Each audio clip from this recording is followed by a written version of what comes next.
Oke. Assalamualaikum warahmatullahi wabarakatuh.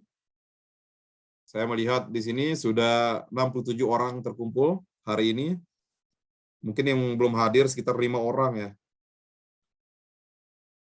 Kemarin saya sudah melihat presentasi dari teman-teman kita, kelompok 2 dan 3 dan 10 itu sudah bagus saya melihatnya.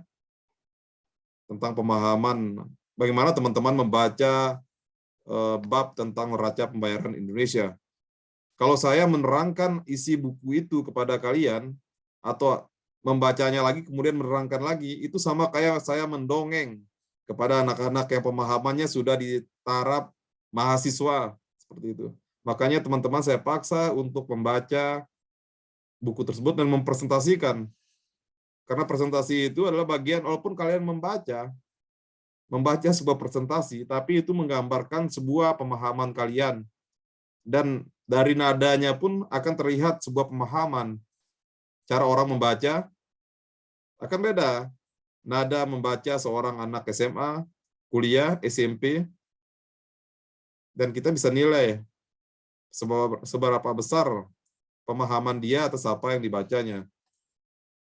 Oke, kemarin teman-teman sudah mempresentasikan hal tersebut dengan contoh. Ini adalah kelemahan dari kalau kita mengambil referensi dari buku-buku yang bersumber dari asing, kebanyakan contoh-contohnya itu adalah bersumber dari asing juga.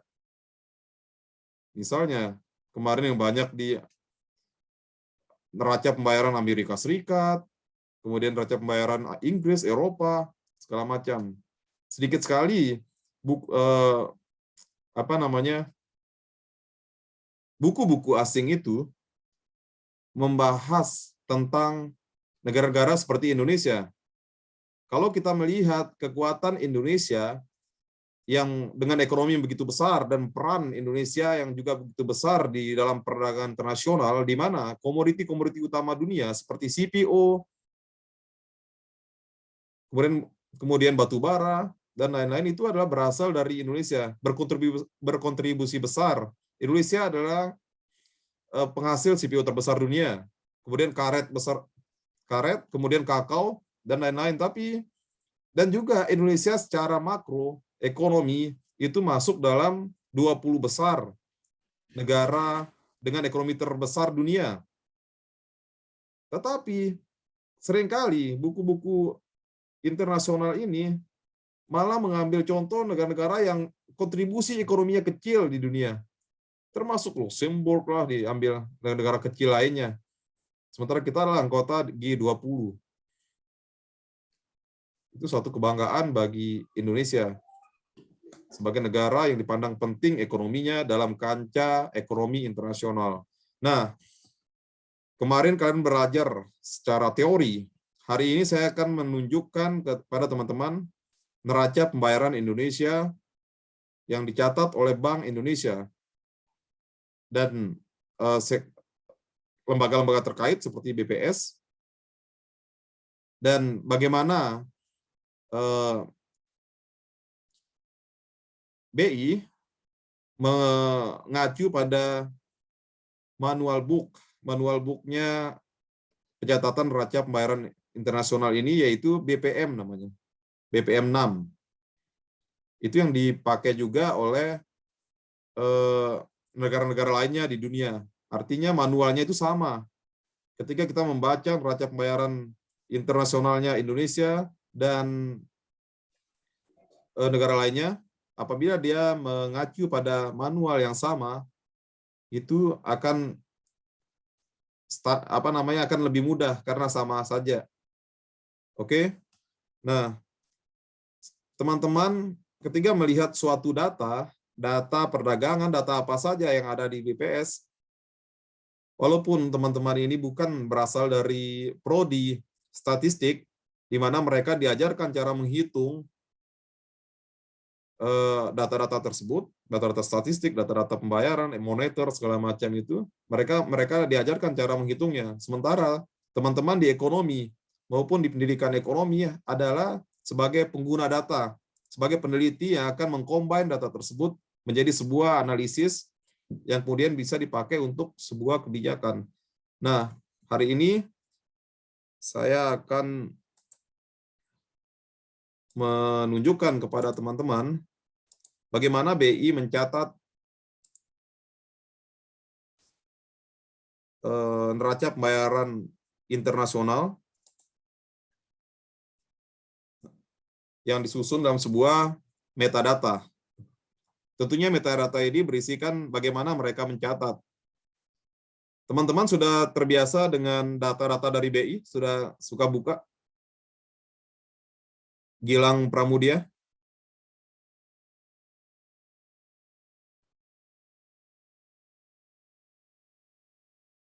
Lintang Larasati? Oke. Pertama kita melihat definisi data. Ini dari Bank Indonesia ya teman-teman. Apa namanya metadatanya, artinya bagaimana mereka mencatat data tersebut. Kita melihat yang pertama, definisi data.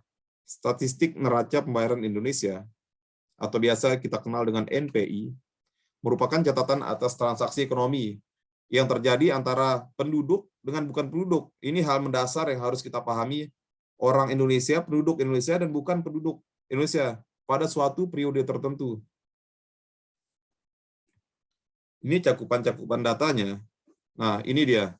Secara umum, cakupan penyusunan NPI mengacu pada Balance of Payment and International Investment Position Manual atau BPM6. Ini yang terbaru, BPM6, yang meliputi transaksi antara penduduk dengan bukan penduduk. Kalian harus pahami dulu transaksi orang penduduk Indonesia dengan bukan penduduk. Penduduk di sini termasuk seluruh unit institusional seperti perusahaan domestik yang terafiliasi dengan perusahaan bukan penduduk. Nah, kita melihat di sini, apabila ada perusahaan asing masuk ke Indonesia, berdasarkan Undang-Undang PT, bahwa ketika mereka sudah beroperasi di Indonesia, maka mereka itu sudah disebut dengan residents atau penduduk, walaupun mereka perusahaan asing.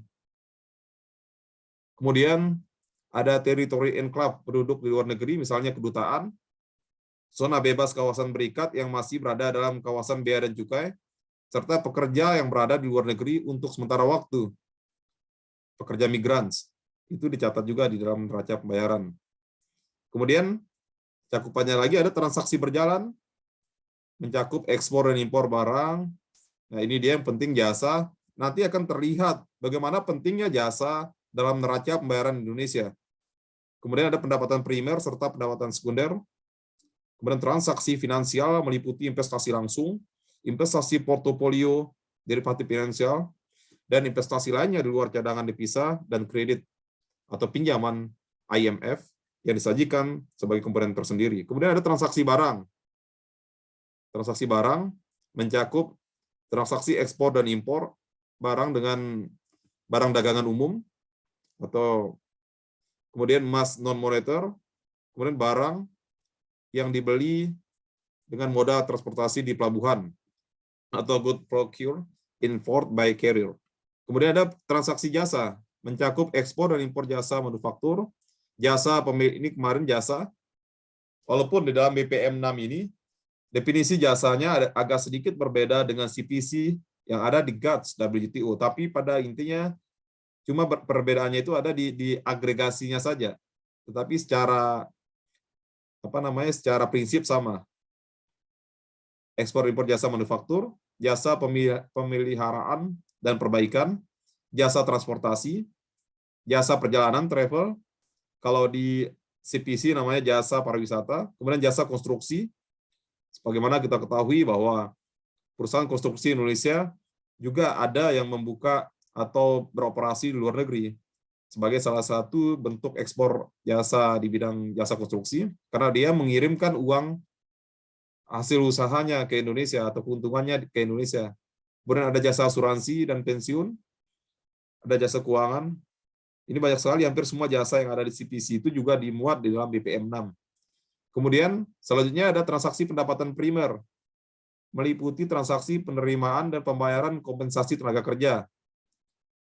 Kemudian pendapatan investasi, untuk keuntungan dari investasi, baik itu investasi langsung yang teman-teman pelajari sebelum MIT, ada FDI, istilahnya Foreign Direct Investment, kemudian investasi portofolio yang ada di pasar modal, dan investasi lainnya. Kemudian transaksi pendapatan sekunder itu mencakup penerimaan dan pembayaran transaksi berjalan oleh sektor pemerintah dan sektor lainnya. Transaksi pendapatan sekunder sektor lainnya mencakup ini worker remittance, itu yang berasal dari penghasilan atau devisa yang dihasilkan oleh TKI di luar negeri. Nah, neraca pembayaran ini bisa dipisah-pisah, bisa kalian bisa kalian analisis satu persatu, sektor by sektor, tergantung minat Anda nanti ketika Anda menulis skripsi. Datanya cukup banyak. Ada worker remittance, ini penting banget. Salah satu sektor yang menghasilkan banyak devisa itu adalah worker remittance. TKI di Jepang, TKI di Arab Saudi yang utama. Kemudian transaksi modal dan finansial. Ada transaksi modal berupa transfer modal. Kemudian transaksi finansial terdiri dari transaksi dalam rangka investasi langsung, yang biasa dikenal dengan FDI, investasi portofolio, derivatif finansial, dan investasi lainnya. Kalau yang modal tadi itu berupa transfer modal atau capital transfer. Transfer modal meliputi transfer berupa transfer kepemilikan aktiva tetap, hibah investasi, pengiriman mesin dari luar negeri, alat laboratorium. Kalau orang akuntansi mengenal dengan istilah CAPEX, capital expenditure. Kemudian transaksi finansial ini ada investasi langsungnya. Investasi langsung di sisi aset adalah investasi penduduk Indonesia di luar negeri. Jadi pengertiannya, dalam bentuk modal ekuitas, equity capital, dengan batasan minimal kepemilikan saham 10%, dan dalam bentuk instrumen utang kepada pihak terkait bukan penduduk. Kemudian investasi langsung ini dari sisi aset adalah investasi kita yang ada di luar negeri sana, kita yang FDI atau membuka usaha di luar negeri.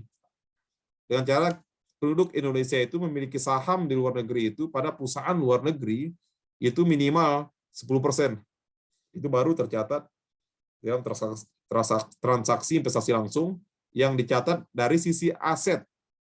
Karena dua di sini kemarin sudah jelaskan, ada aset, ada kewajiban. Kemudian investasi langsung di sisi kewajiban adalah investasi bukan penduduk pada perusahaan di Indonesia. Artinya perusahaan asing di Indonesia dalam bentuk modal ekuitas dengan batasan minimal 10% dan dalam bentuk instrumen utang. Jadi apabila modal asing masuk ke Indonesia, kemudian melakukan akuisisi dengan perusahaan Indonesia, modalnya itu minimal 10%, maka itu akan dicatat di dalam NPI sebagai di sisi kewajiban. Contohnya misalnya di bank itu ada banyak sekali, di bank ada OC, BC, Niaga, ada SASBC, ada MyBank, ada Ainsett Bank. Kemudian di jasa konstruksi ada CIS dari Australia. Kemudian di jasa retail itu ada Lotte dari Korea.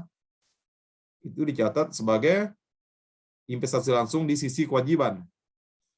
Pihak terkait bukan penduduk dapat berupa perusahaan induk, perusahaan anak, dan perusahaan dalam satu grup. Ini kemarin kita sekilas mempelajarinya di sektor jasa dalam moda 3 atau commercial presence. Masih ingat Setiar ini? Dia apa itu moda 3 di perdagangan jasa? Setiar ini dia.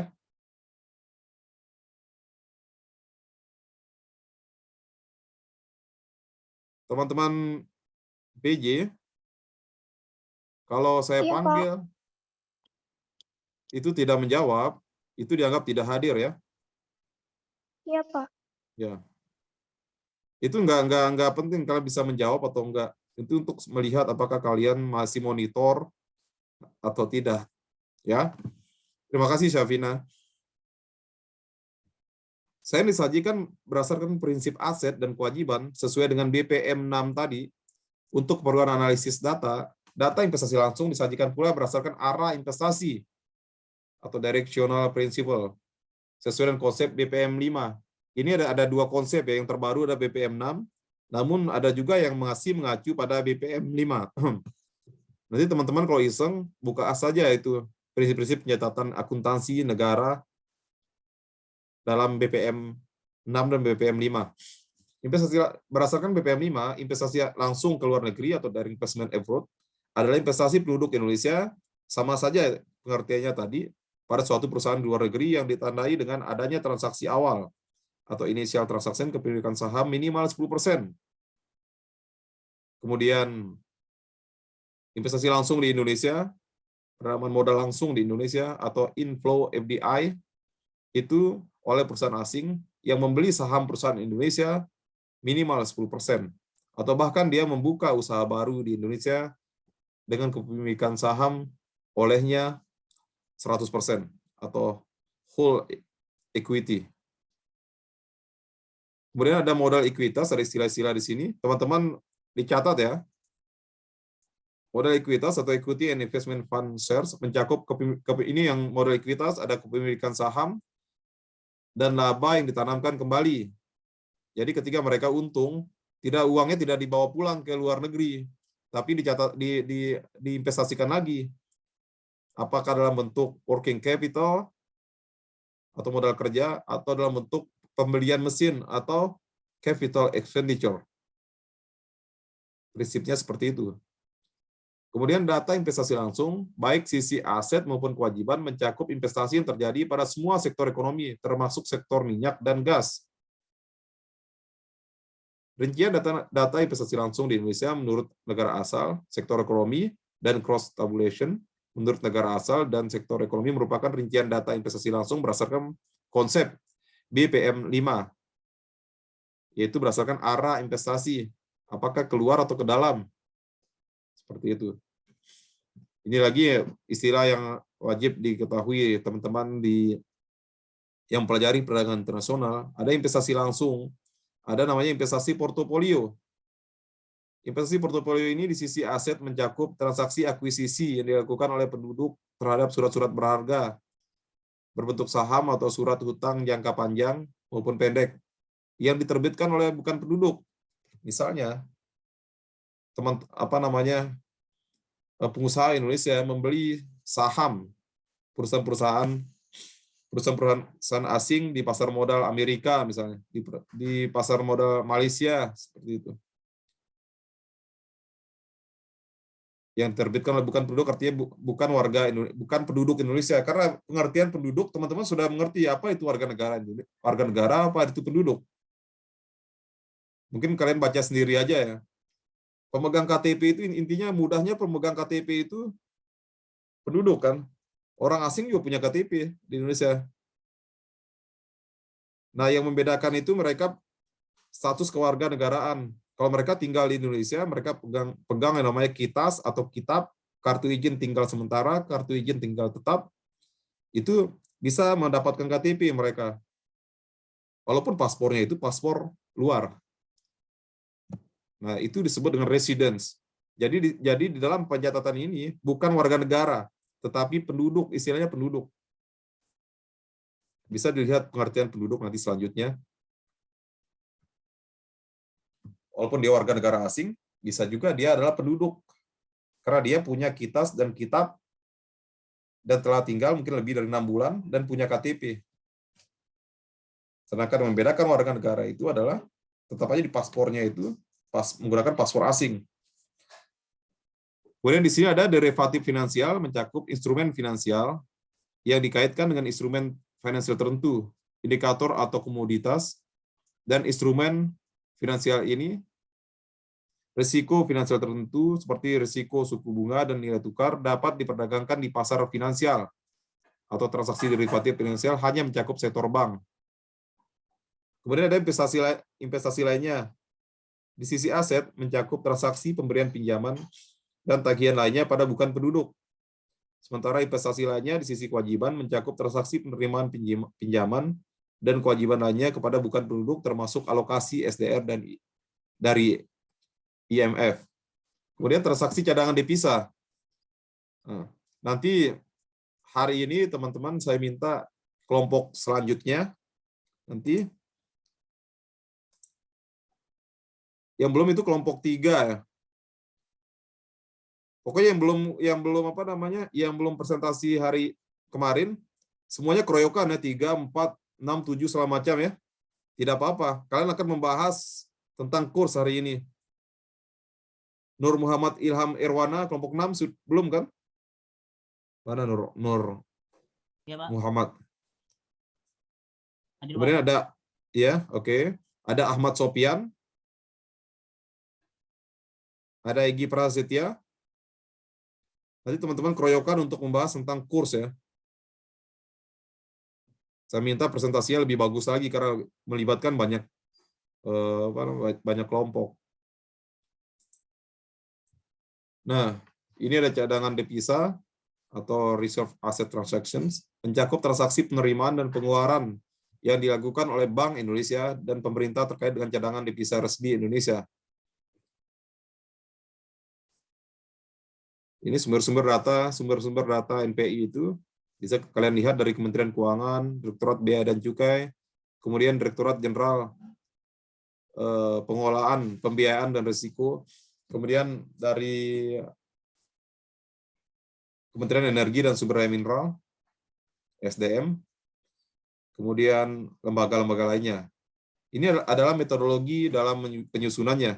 Ini penting juga untuk dilihat sebagai pengetahuan saja, karena teman-teman tidak mungkin kalau satu saat teman-teman bekerja di BI, tetapi ini kerjaannya orang-orang teman-teman statistik. Yang prinsipnya itu sebagai ekonom kita juga harus tahu. Yang pertama, konsep dan definisi. NPI pada dasarnya disusun dengan menggunakan konsep dan definisi yang ditetapkan dari manualnya tadi yang digunakan oleh seluruh dunia, BPM 6. Di mana definisinya itu ada pada BPM 6, kemudian pencatatan statistik NPI menerapkan sistem pencatatan ganda tadi. Kemarin sudah saya lihat teman-teman kelompok 2 itu sudah menjelaskan dengan baik apa itu pencatatan ganda ya.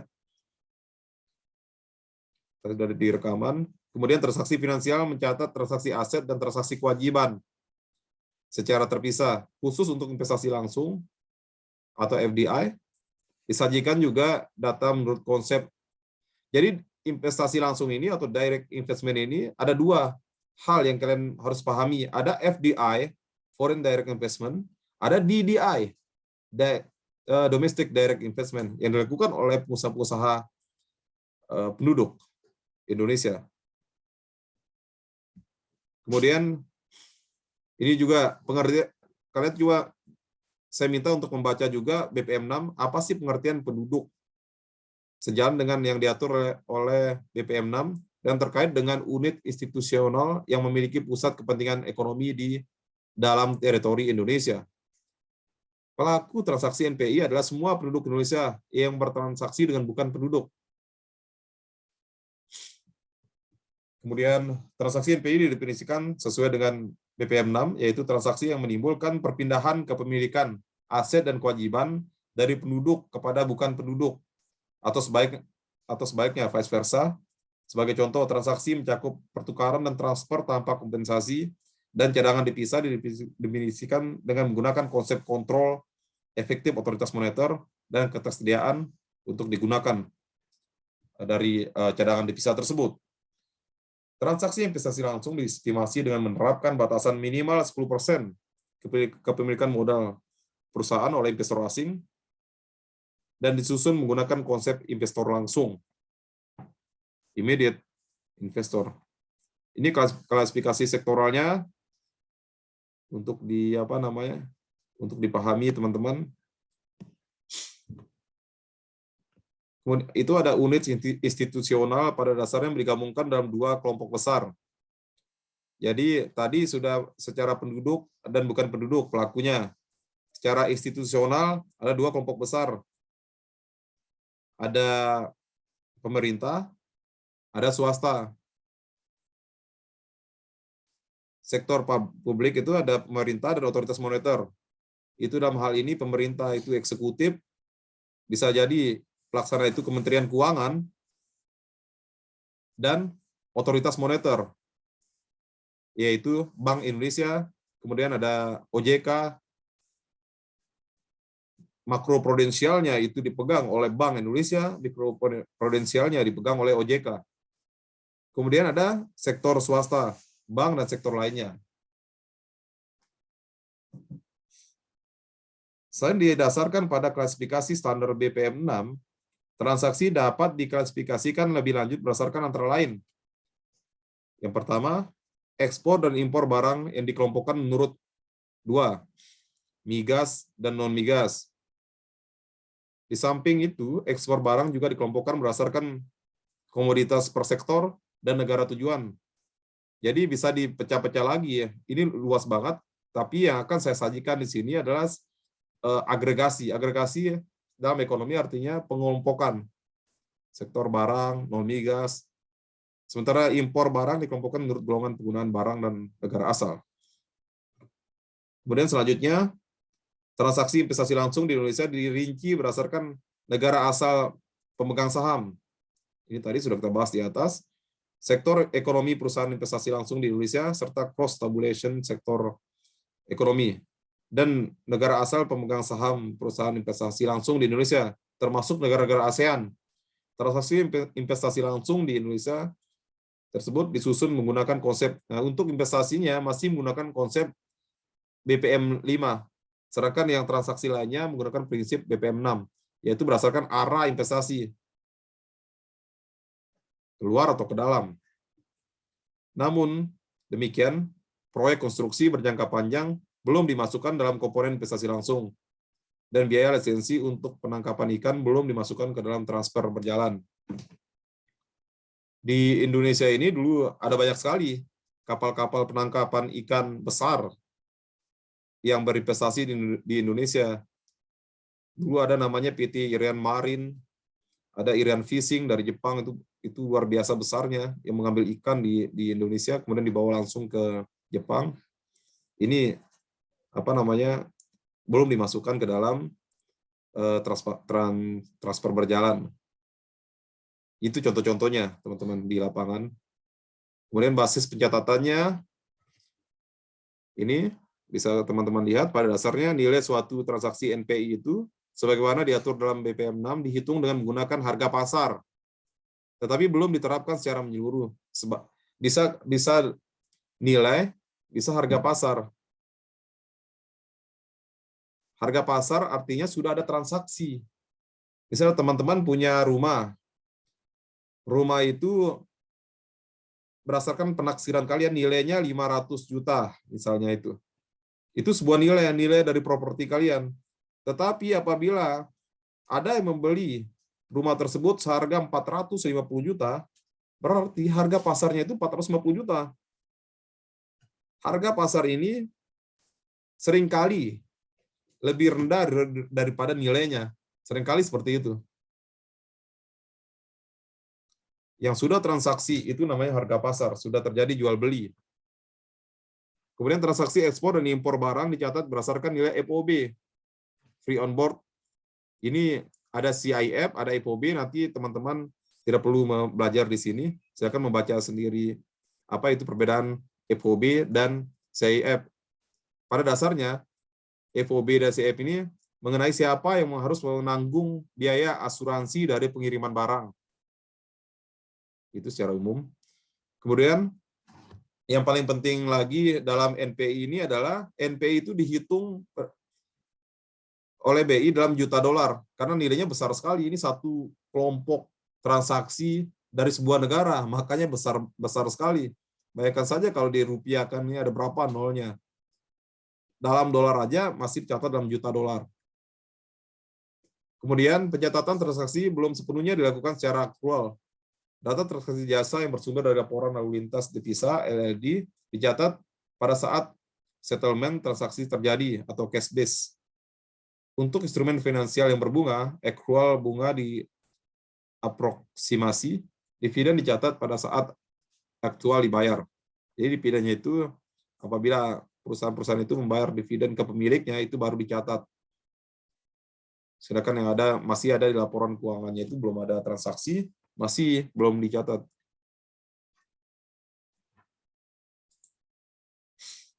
Oke, teman-teman. Sebentar.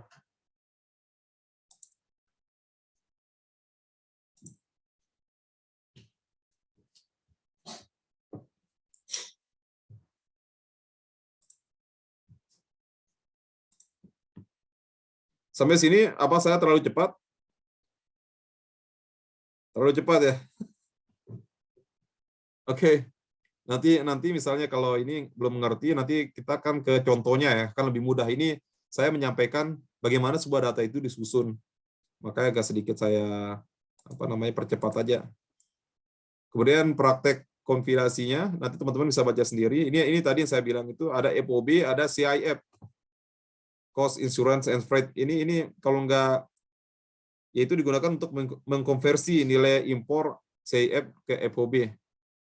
Nanti kita tidak akan belajar di sini karena ini butuh pembahasan juga.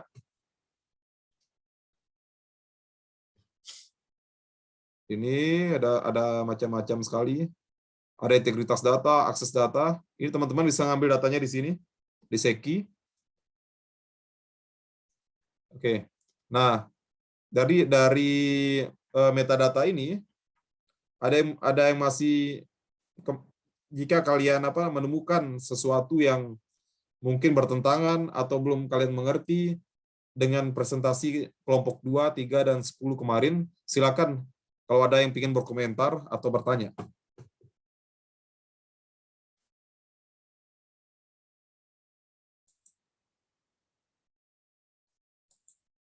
Edward, ada yang ingin ditanyakan? Sudah ada, Pak. Belum? Belum, Pak. Ega Osiska? Nanti akan saya tanyakan di ujian ya, tentang hal-hal ini. Apa sih pengertian penduduk menurut BPM 6? Kenapa penduduk? Kenapa bukan warga negara?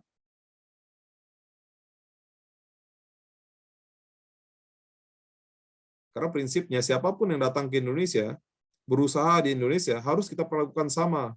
Walaupun mereka berbeda warga negara. Mereka datang berusaha ke Indonesia, tinggal lebih dari 6 bulan, memiliki badan usaha dalam bentuk PT, maka PT-nya itu sudah dianggap sebagai penduduk. Residence namanya itu. Jadi akan mendapatkan suatu perlakuan namanya equal treatment. Dan pencatatannya pun dianggap pencatatan sebuah penduduk. Jadi, walaupun dia warga negara asing, tapi dia tetap bisa punya KTP Indonesia. Identitas KTP inilah yang disebut dengan penduduk. Tadi, warga negara asing datang ke Indonesia, dia tinggal lama dan mengurus yang namanya KITAS, kartu izin tinggal sementara, atau kartu izin tinggal tetap. Setelah tinggal lebih dari 6 bulan, mereka dapat KTP.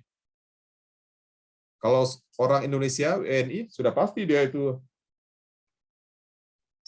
dia punya KTP. Nah, walaupun dia orang asing, tapi pencatatannya masuk ke penduduk. Di aset pencatatannya, bukan di kewajiban. Nah, kalau teman-teman tidak ada yang bertanya, mungkin sebelumnya teman-teman sudah mengerti, sudah paham tentang investasi asing. Apa sih FDI? Taufik Irwansyah, sebelum Meet sudah diajarkan tentang investasi langsung. Saya lihat di buku ada kan FDI. Apa sih itu FDI?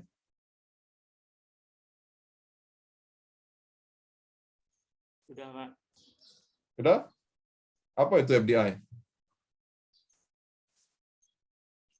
Investasi kayak jangka panjang gitu, Pak. Jangka panjang. Investasi yang berasal dari luar gitu ya, dari luar negeri yang masuk ke Indonesia, atau FDI inflow. Waktu itu di pelajaran investasi asing itu teman-teman belajar apa saja? Ega Osiska.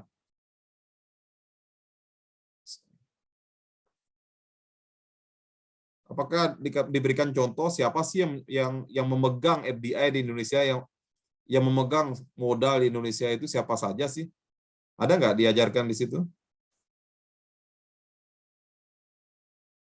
Siapa sih 10 besar pemegang FDI di Indonesia? Ada Singapura, Amerika, bahkan ada negara-negara di asing sana yang kita tidak pernah dengar, Panama segala macam itu, justru memiliki FDI di Indonesia.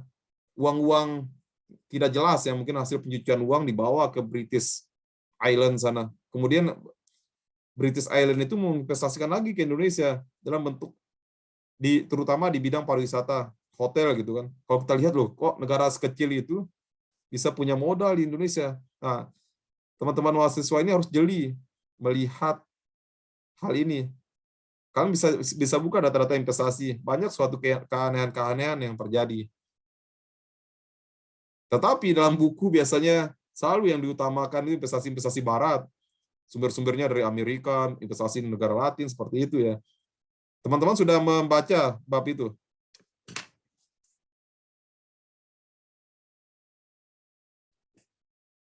Jika Nur Fadila? Itu bab berapa itu? Sebelum meet. Sudah membaca tentang investasi. Kemarin kalau dari segi kalau perdagangan barang, kalian sudah cukup paham ya. Kalau di perdagangan barang itu ada kemarin kita kenal dengan adanya impor tarif, kemudian ada non tarif barrier atau yang lebih populer dengan NTM, non tarif measures. Sudah ini ya, sudah paham ya. Soalnya kalau teman-teman belum paham itu, ini muaranya gitu. Muaranya dari mata kuliah ini. Itu kenapa kemarin saya selipkan mata kuliah perdagangan jasa. Karena seringkali terlupakan itu perdagangan jasa. Padahal nanti kita lihat di data kita ini datanya. Data terbaru tentang NPI Indonesia. Ada suatu sektor yang menyebabkan neraca pembayaran kita itu negatif atau defisit. Siapa lagi kalau bukan sektor jasa?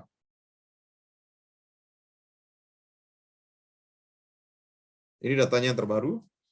Bisa teman-teman lihat. Kalian bisa, ini datanya cukup panjang seriesnya. Kalau bikin skripsinya cukup ini. Dari tahun 2004 sampai 2021. Nah, bayangkan aja secara time seriesnya itu 1 tahun ada 4 kuartal dihitung. Berarti di sini ada berapa tahun tuh? 2004 sampai 2021 itu ada berapa tahun? 17 tahun dikali 4 berapa itu? Ada lebih dari 50 pengamatan atau 50 observasi. Itu cukup untuk membuat suatu analisis regresi. Nah, ini yang kita jelaskan tadi, apa sih kandungan dari NPI itu ini? Yang pertama, transaksi berjalan itu ada di barang. Itu ada ekspor, impor. Ini kita melihat secara transaksi barang Indonesia apa itu di situ. Jika Nur Fadila, secara transaksi barang itu Indonesia bagaimana? Ini saya hide dulu. Biar kelihatan per tahunan aja. Oke.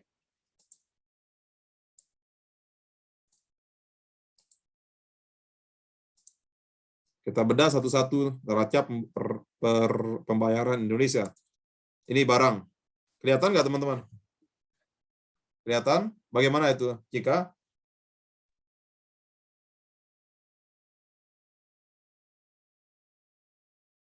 kalau kita lihat di sini, itu positif atau negatif?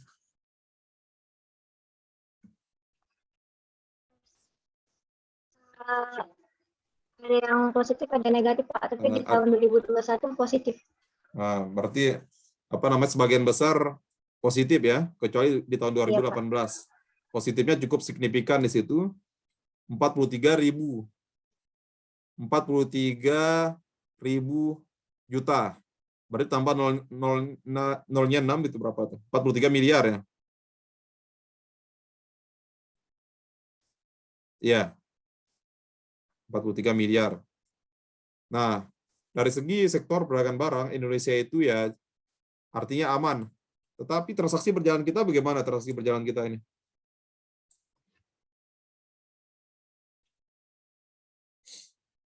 Transaksi berjalan kita tuh selalu negatif kecuali tahun 2021. Makanya ada kemarin teman-teman melihat ada dampaknya COVID itu justru membuat neraca kita itu malah positif di tahun 2021.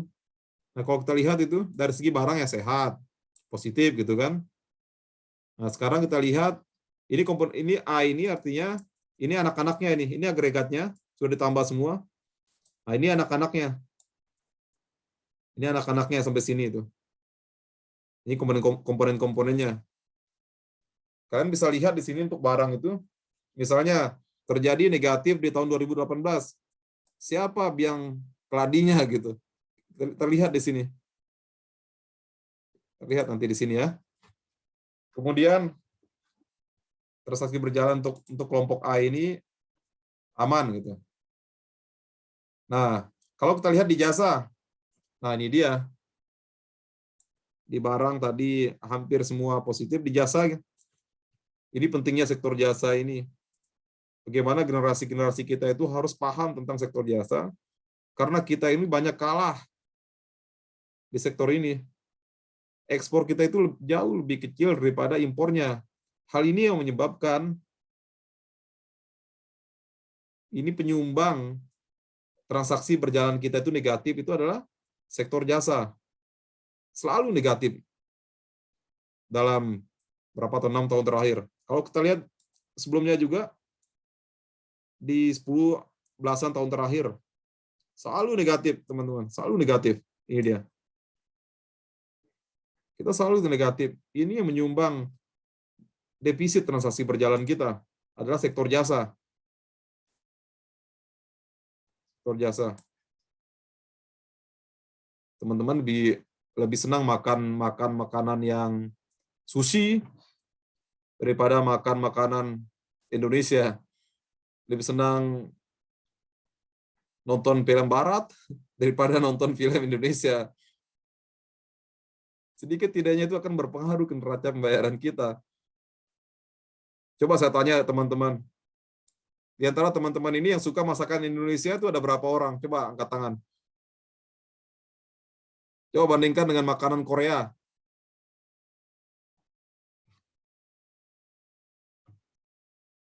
Jadi, serangan budaya, bukan serangan budaya ya, pengenalan budaya-budaya itu terus merasuki pikiran kalian, itu sebenarnya adalah syarat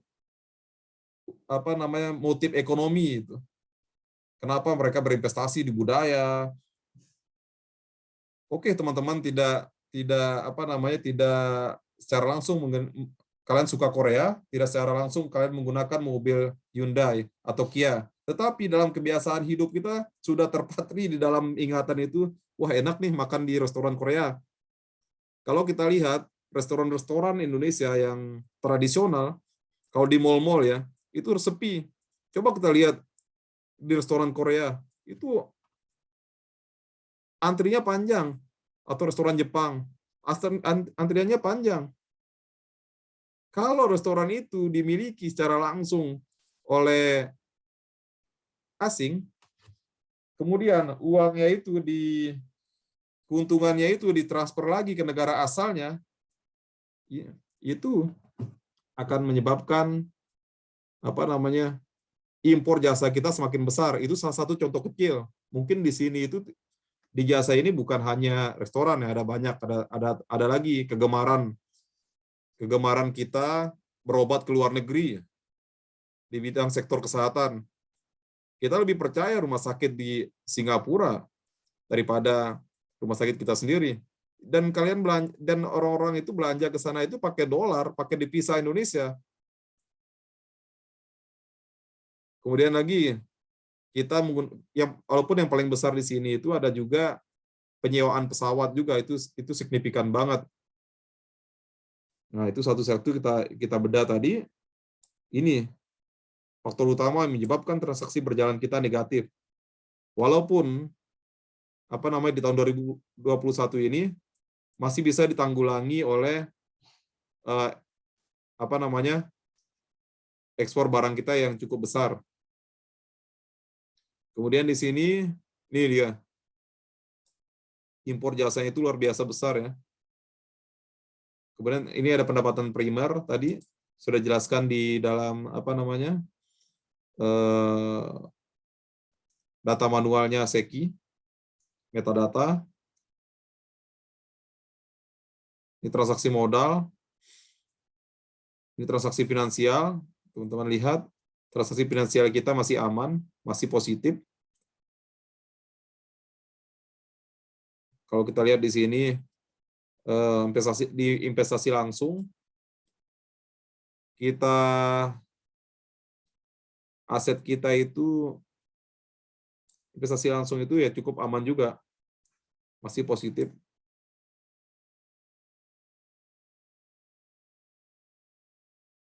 Dari data-data ini teman-teman bisa lihat, nanti saya share datanya ya ke Safina.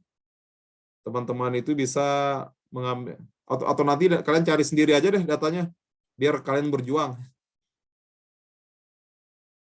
Nah, ini transaksi cadangan devisa kita. Yang cadangan devisa itu tadinya selalu negatif ini. Kita lebih banyak menggunakan dolarnya, lebih banyak keluar daripada masuknya. Ini posisi cadangan devisa kita.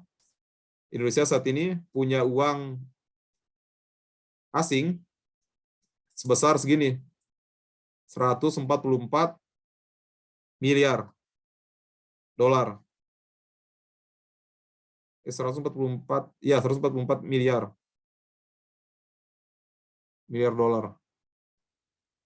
Posisi cadangan devisa kita terus naik. Kalau kita lihat cadangan devisa kita,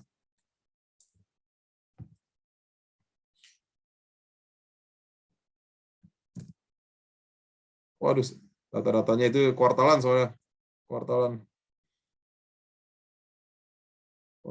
itu ya nanti ya kita ini. Soalnya ini data Q1 2000 berapa ini? Dari Q1 2015. Ini cukup panjang ya, teman-teman. Kalau kita modelkan, ini transaksi berjalan berdasarkan apa namanya? Kontribusinya di PDB kita. Ini.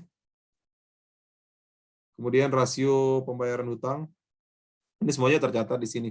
Oh ya, teman-teman, ada pertanyaan mengenai transaksi berjalan? Pak, izin bertanya, Pak. Oke, silakan. Siapa itu? Najwa Kristina, Pak. Kok nggak muncul di layar saya? Coba saya perbesar ya.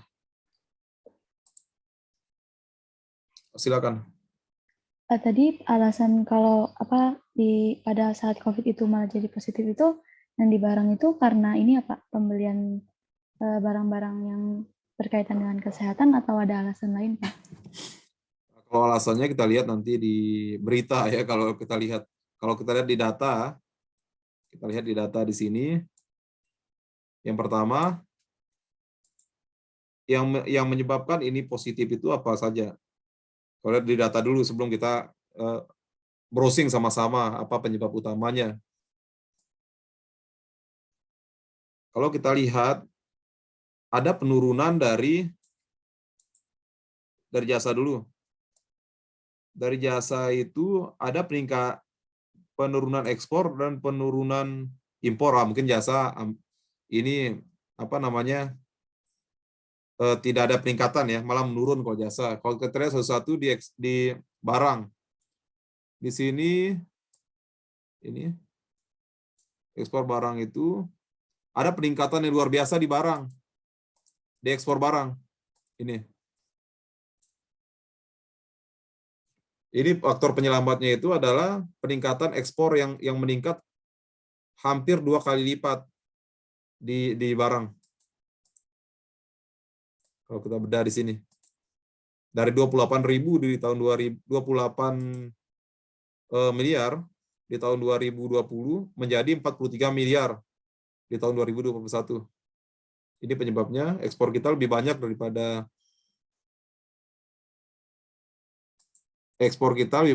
impor ya. Ini impornya. Kemudian apalagi penyebabnya itu? Barang dagangan umumnya juga positif. Peningkatan juga besar juga di sini. Ini. Kalau kita dari segi data, yang pertama ekspornya itu meningkat signifikan, hampir 2 kali lipat ya.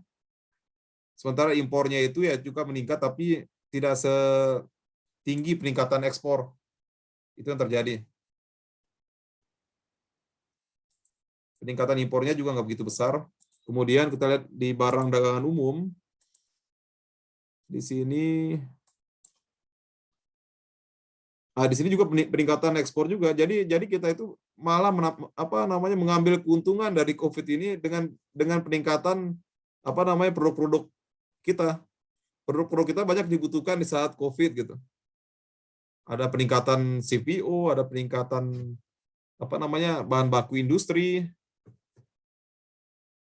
Sementara peningkatan impornya itu tidak sebesar peningkatan ekspornya. Kemudian di non migas, ini non migas, peningkatan ekspornya juga luar biasa di sini di non migas. Di migas justru impornya yang naik signifikan. Jadi jawabannya adalah di saat 2020 awal-awal COVID itu masih standar lah. Ada terjadi penurunan penurunan defisit ya. Tadi siapa? Najwa ya? Iya Pak, Najwa. Ya, ada penurunan. Kalau kita lihat di data transaksi berjalan kita itu ada penurunan yang signifikan, defisitnya signifikan di awal COVID kan, dari 30 miliar, defisit 30 miliar menjadi defisit 4 miliar.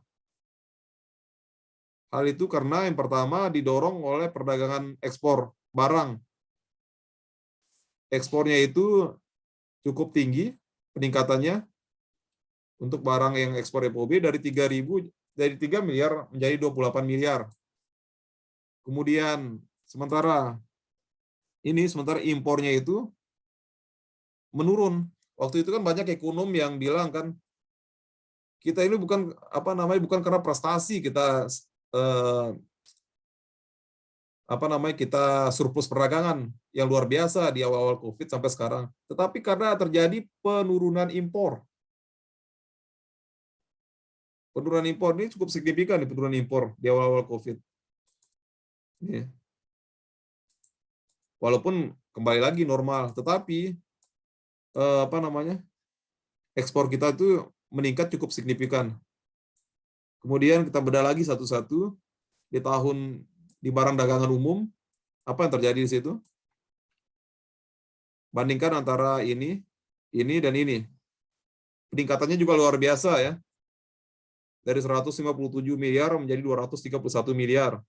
Sementara tahun-tahun sebelumnya itu kan cuma 167 ke 178. Sementara ini 157 jadi kepala dua depannya.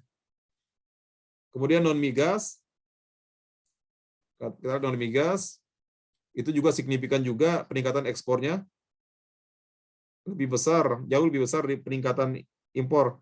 Yang saya sebut peningkatan itu adalah deltanya ya teman-teman. Growth-nya. Trennya. Jadi ini cara hitungnya. Atau datanya bisa jadi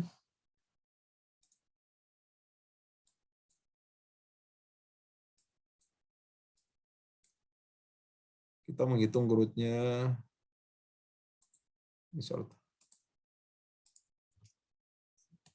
Kita melihat di sini misalnya tahunan ya, contohnya ini. Sama dengan, udah tahu menghitung growth teman-teman? Udah tahu?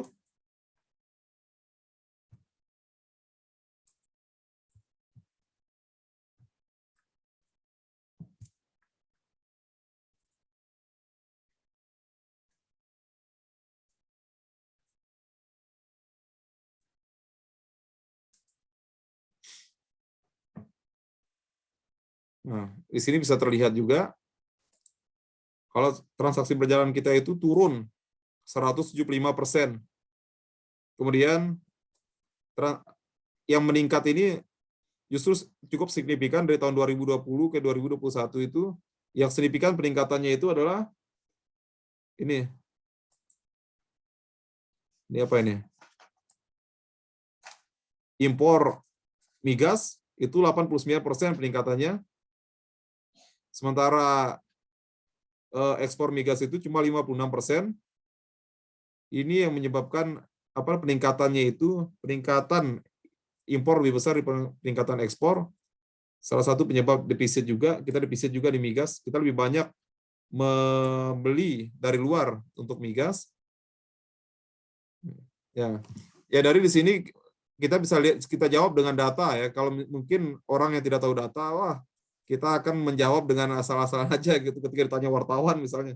Kenapa sih 2021 kita malah surplus transaksi berjalan? Itu kita jelaskan dengan data kita.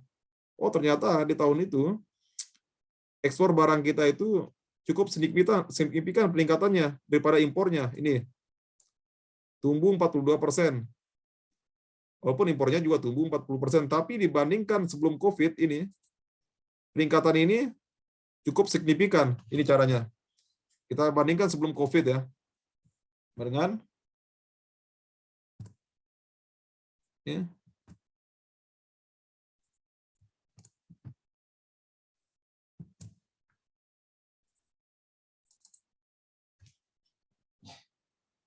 Ini sebelum COVID. Oke. Kalau kita lihat di sini peningkatan ekspor sebelum COVID itu 38%. Sementara peningkatan impornya cuma 15%. Jadi kita terjadi penurunan penurunan impor yang menyelamatkan neraca pembayaran kita ya, dibanding sementara ekspor kita justru tumbuh. Hal ini tidak lepas dari negara-negara yang menjadi tujuan impor utama kita itu lebih dulu terserang COVID.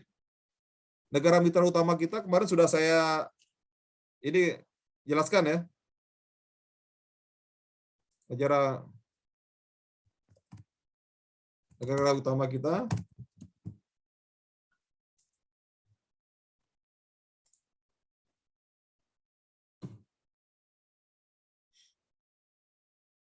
dalam hal ini RRT ya, Cina. Karena kita banyak impor dari Cina, hampir semua produk kita. Kita juga banyak ekspor juga ke Cina.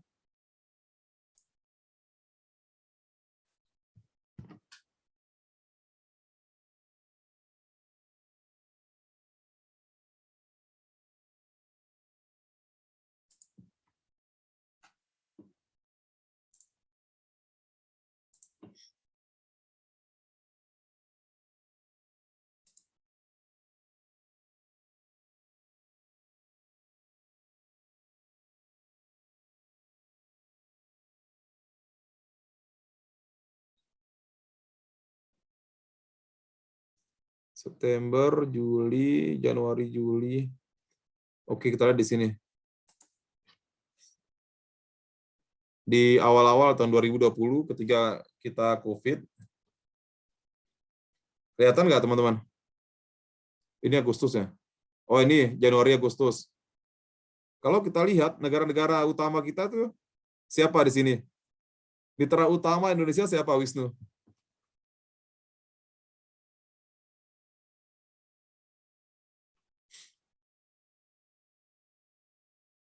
Oke, Alfirani, coba jelaskan itu. Di sini terlihat ya, mitra utama kita itu di awal-awal tahun 2020 itu adalah, dan sebelumnya pun itu adalah Tiongkok. Itu menjadi negara utama kita.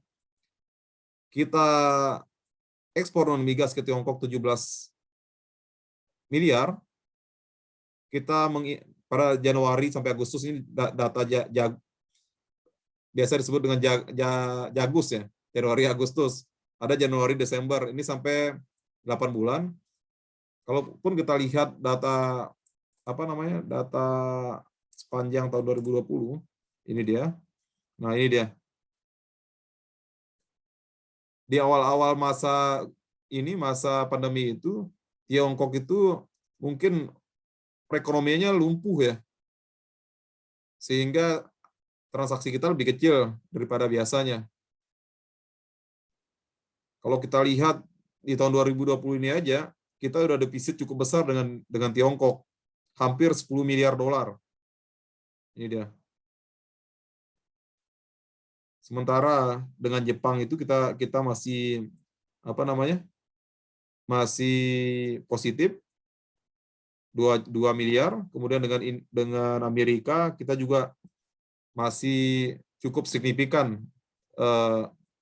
surplus perdagangannya. Ya, jadi salah satu penyebabnya itu adalah tadi berdasarkan data adalah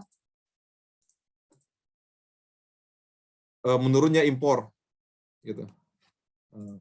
Itu cara berdasarkan data. Kita juga harus tahu pendapat orang. Kita lihat di berita atau jurnal.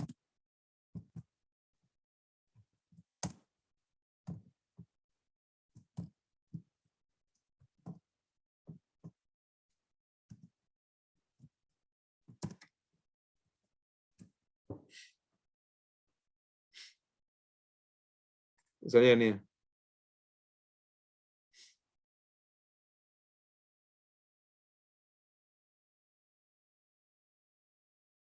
Ini pertanyaannya bagus. Ini dari berita dari WI.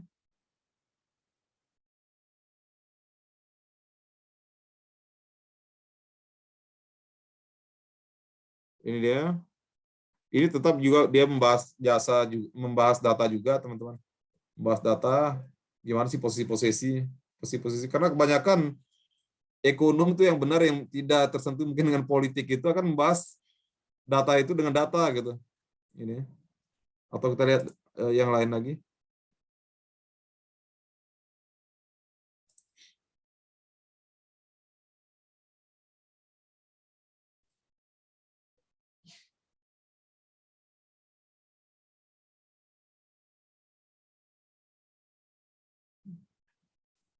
Surplus pada neraca transaksi berjalan ini didorong oleh peningkatan signifikan dari surplus neraca perdagangan. Ya tadi sudah kita lihat datanya kan.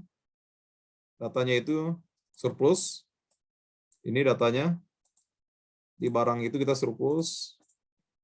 Jadi ditopang oleh barang. Sementara jasa kita selalu defisit. Mungkin teman-teman ke depan ini akan menjadi menjadi ahli atau pelaku jasa.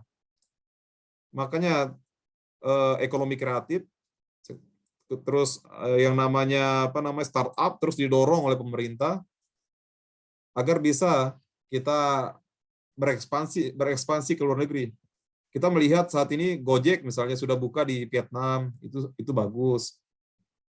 Karena jasa ini akan menjadi penopang utama nanti ekonomi kita. Bukan nanti, saat ini pun sudah terjadi. Di mana salah satu pelaku utama dari defisitnya transaksi berjalan kita itu adalah defisitnya sektor jasa. Ini, teman-teman. Ini menjadi tugas teman-teman juga nanti ketika teman-teman menjadi guru, nanti di sekolah, tekankan apa yang menjadi permasalahan bangsa kita saat ini secara ekonomi, buat menjadi perhatian generasi-generasi kita selanjutnya nanti.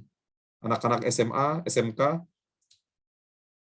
bagaimana cara kita mengobati transaksi berjalan saat ini yang selalu negatif? Ya dengan cara mengekspor jasa. Berekspansi. Minimal kita tidak banyak mengimpor atau mengkonsumsi jasa-jasa dari luar, cinta produk dalam negeri misalnya. Itu salah satu bentuk kontribusi kita walaupun kecil. Sebagaimana tadi di pencatatannya itu, misalnya contohnya ada perusahaan-perusahaan restoran asing itu dicatat sebagai apa? Di sisi apa? Kewajiban atau aset? Kewajiban kan? Angka pengurang gitu kan? Nah, kontribusi kita, mahasiswa, anak-anak muda ini, cintailah produk Indonesia, cintailah jasa Indonesia. Jangan terlalu banyak kalian mengkonsumsi jasa-jasa asing. Minimal mengurangi. Najwa Kristina. Baik, Pak, sudah paham. Najwa Kristina ini lebih suka makan masakan Korea atau masakan gudeg Jogja? Masih Indonesia sih, Pak, saya. Masih Indonesia, bagus. Kalau Alfirani? Masih Indonesia, Pak. Masih bagus. Edward, Nasi Indonesia, Pak. kalau sehari-hari makannya makanan Indonesia ya sehari-hari. Tetapi kalau dalam uangnya lagi banyak, datang ke mall itu beda cerita ya. Misalnya tiap hari dalam seminggu mungkin 20.000, 50.000 per hari makan makanan Indonesia. Tetapi begitu uangnya naik di akhir pekan, diajak teman-temannya, bisa jadi total pengeluarannya di situ lebih besar gitu ya, makan masakan Korea gitu. Sekali-kali katanya gitu kan, tapi sekali-kalinya besar gitu. Ya. Nah, itu salah satu kontribusi kita untuk untuk menyelamatkan transaksi berjalan dengan cara cinta produk Indonesia.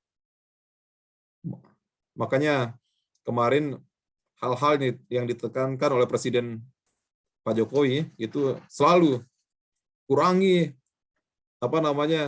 impor-impor BUMN itu jangan terlalu banyak impor. Gunakan produk lokal gitu kan. Gunakan desainer lokal. Gitu. Ya. Ada pertanyaan? Edward?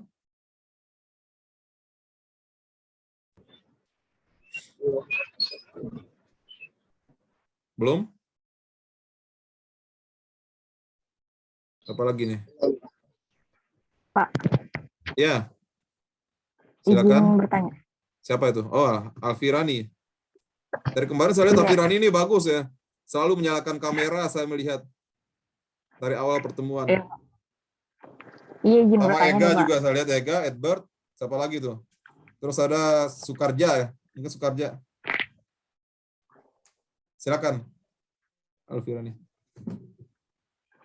Itu kan tadi kata Bapak kayak perbanyak ekspor jasa gitu. Yeah. Tapi gimana kalau yang negara tujuan kita ekspor ini malah kayak negara yang tertutup gitu. Kayak kemarin kan ada hambatannya tuh. Yang presence of natural person itu kan kebanyakan pada tertutup ya, yang ASEAN. Nah, itu tuh gimana, Pak? Apa ada solusinya tuh? Nanti di pertemuan selanjutnya saya akan mengajarkan teman-teman tentang membaca dokumen keterbukaan sektor jasa. Nanti kan kelihatan nanti. Nah, kalau mengenai ini, salah satu solusinya dengan cara pertama mengurangi impor tadi, yang kedua mendorong ekspor. Nah, sebenarnya kebanyakan negara-negara maju itu cukup tinggi permintaannya di movement of natural person. Nah, hanya saja kita ini mungkin kurang perhatian mengenai standar misalnya standar di sana terbuka misalnya untuk arsitek gitu kan. Tetapi standar kita itu belum bisa memenuhi untuk tenaga kerja yang bersifat high skill. Kita justru banyak mengisi, contohnya di negara Dubai misalnya. Kalau kita lihat di bandara Dubai itu kebanyakan yang mengisi tenaga kerja terampil itu kebanyakan dari India dan Filipina. Filipina itu kalau kita datang ke sana sebagai TKI, pembantu rumah tangga, kalau orang Filipina itu datang ke Saudi sana itu sebagai nurse, sebagai caregiver, sebagai petugas bandara. Nah, coba kita ambil pasar negara-negara ini, bisa bersaing dengan Filipina saja. Kita itu sudah cukup dampaknya itu sudah cukup signifikan. Bayangkan aja kita punya berapa ratus ribu di luar negeri sana. Tetapi mungkin 1:10 ya, satu penghasilan orang Filipina sama kayak 10 tenaga kerja kita. Bayangkan saja seperti itu. Bisa jadi seperti itu.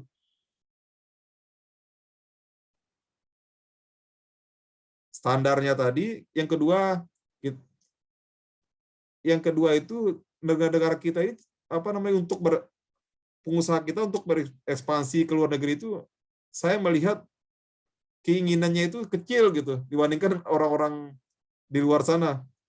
Yang ketiga juga peran serta pemerintah.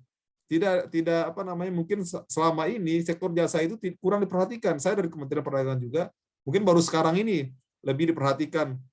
Kalau kita lihat teman-teman dulu ada kebijakan pemerintah Thailand membawa masakan Thailand, membawa restoran Thailand itu difasilitasi oleh pemerintahnya.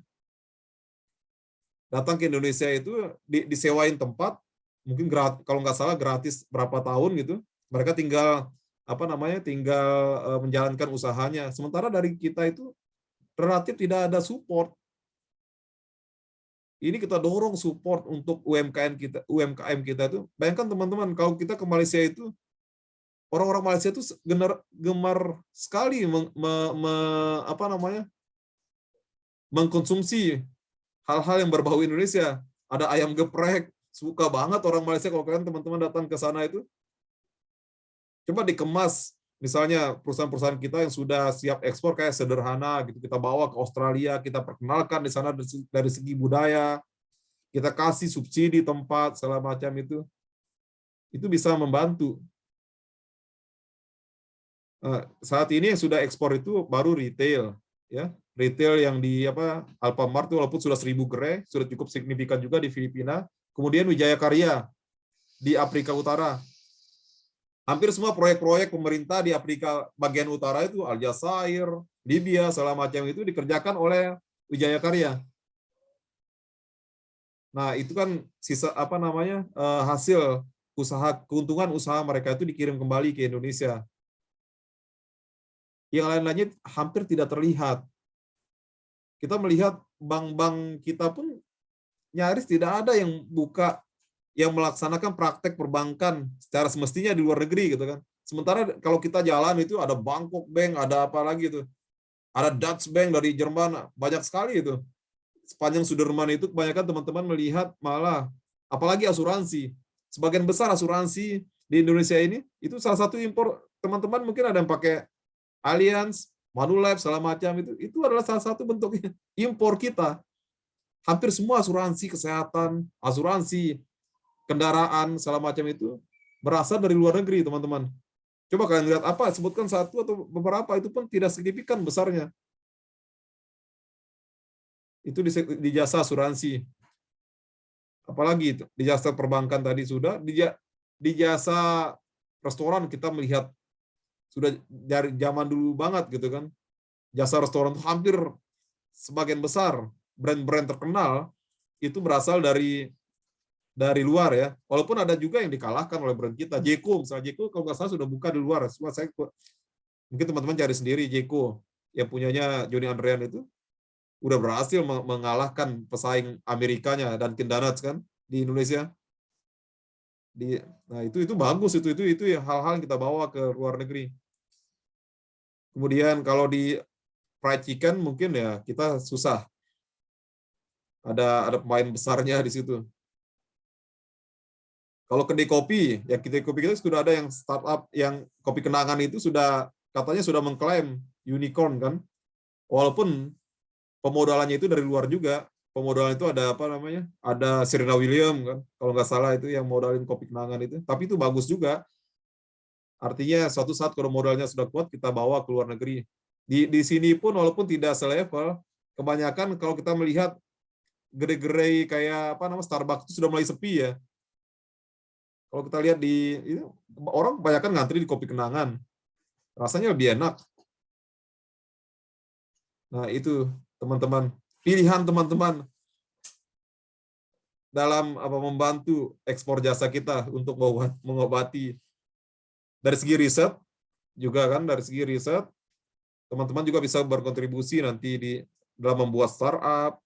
Kemudian bagaimana saya udah punya ada tulisan mungkin nanti minggu depan ketika saya membahas tentang schedule of commitment, bagaimana cara kita berekspansi ke luar negeri melalui dokumen perdagangan jasa ini. Saya akan mengajarkan tentang cara membacanya dokumen tersebut, cara membacanya.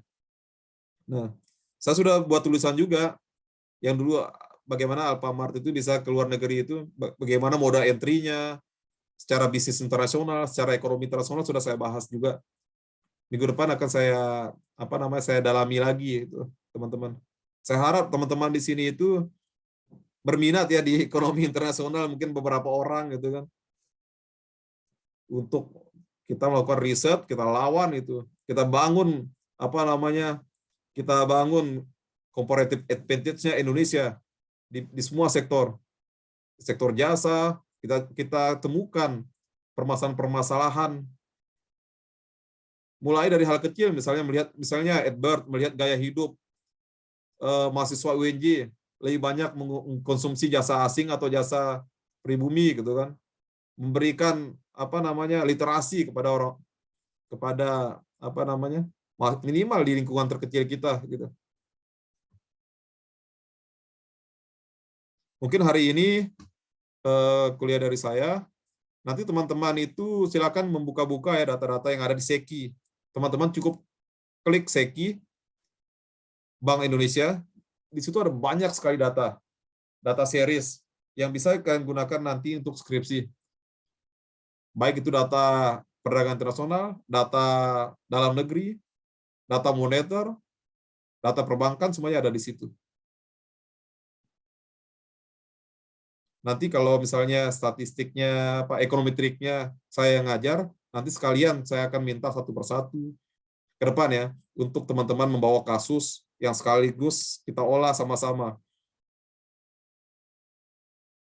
Dengan EViews, dengan R, ya, biar teori kita langsung praktek, teman-teman langsung lulus gitu, ya. Oke teman-teman, sampai di sini kuliah dari saya.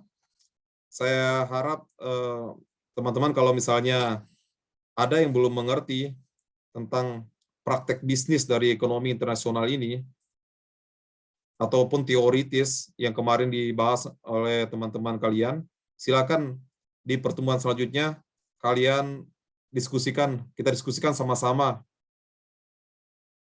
Ya, hari ini oleh karena mata kuliah pokok bahasanya itu sudah hampir habis kita ya. Saya dikasih 4 bab itu sama Pak Diki yang kemarin itu. 4 bab itu sudah mau selesai, tapi yang saya tekankan tetap di prakteknya ya. Nanti akan di ujian akhir kita di perdagangan barang, perdagangan jasa, sama NPI aja, ya. Saya di ujian akhir pun nggak terlalu besar ya porsinya, karena teman-teman sudah melaksanakan tugas ya, tugas dan keaktifan itu yang utama bagi saya. Apabila teman-teman tidak bisa jawab soal pun, itu akan saya pertimbangkan. Karena percuma, kalian jawab soal pun bisa di online ini kalian bisa buka, tapi keaktifan itu saya bisa lihat dari keaktifan teman-teman dengan ya secara langsung saya lihat kan dari raut wajah kalian, ya. Ada Sukarja di sini, ada Cika, Andini, oke. Nah, setelah ini saya minta presentasi dari kelompok yang belum presentasi saja.